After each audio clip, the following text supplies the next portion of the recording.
Women's day సందర్భంగా తొట్టంబేడు వేద నరసింహ 8 సంవత్సరాల బాలుడు తిరుపతి జిల్లా ఏర్పేడు నుండి గూడూరు వరకు 265 నేషనల్ హైవే మరియు నేషనల్ హైవే 16 వరకు స్కేటింగ్ చేశాడు.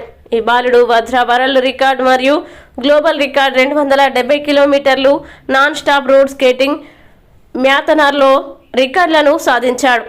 వేద నరసింహకి సపోర్టుగా వెంకటగిరి సిఐ కె రామకృష్ణ గారు మరియు వెంకటగిరి పోలీస్ సిబ్బంది సంఘీభావం తెలియజేశారు.